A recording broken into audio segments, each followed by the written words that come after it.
For centuries, it was one of the world's great superpowers, right? An empire that stretched across 3 massive continents. But how does a giant like that fall?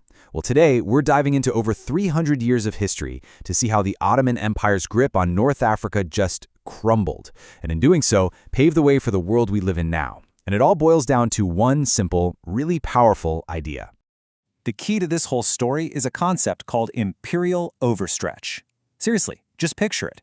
A giant who has grown so huge, so spread out, that the brain can't even control its own arms and legs anymore. That one single image, that's the key that unlocks this entire political drama that's about to unfold. So here's how we're going to track this story, broken down into 4 key stages. First, we'll see the giant begin to shake. Then, we're going to watch as local leaders in North Africa grab the reins of power for themselves. After that, we'll see how European powers swooped in on the weakened empire. And finally, we'll see how a totally new world was born from the ashes of the old one. All right, so let's set the scene. Our story kicks off in the year 1590. Now, on the surface, the Ottoman Empire looked like it was at the absolute peak of its power.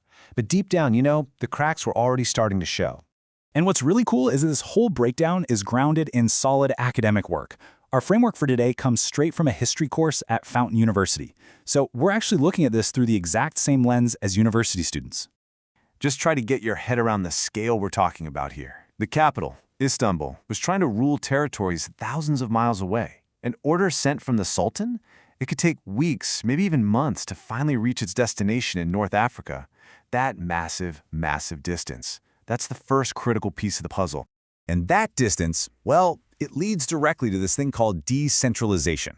It's a pretty simple idea, really. The farther away a province is, the harder it is to control.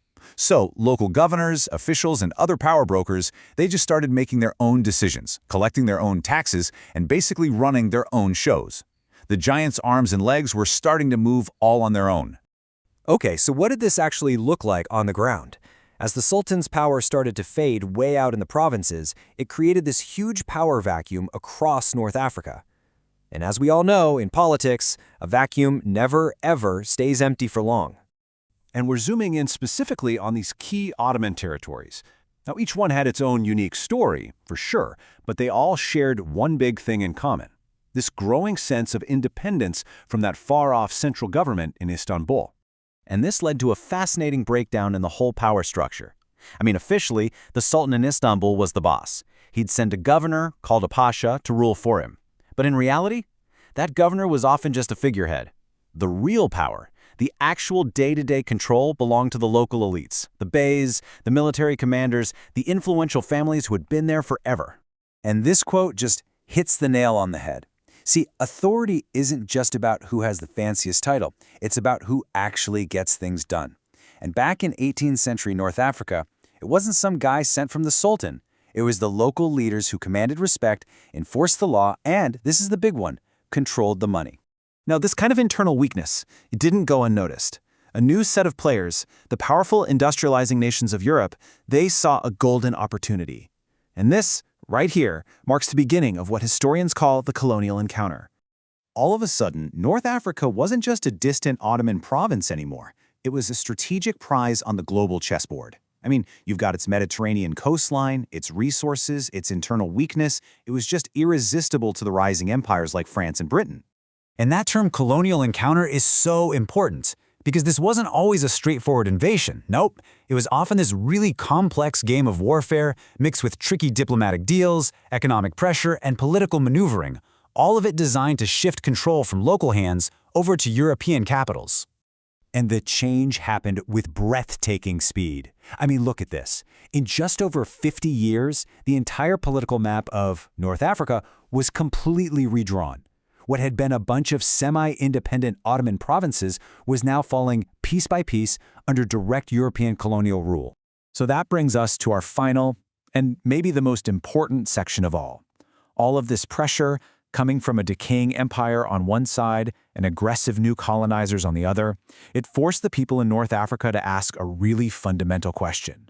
Who are we?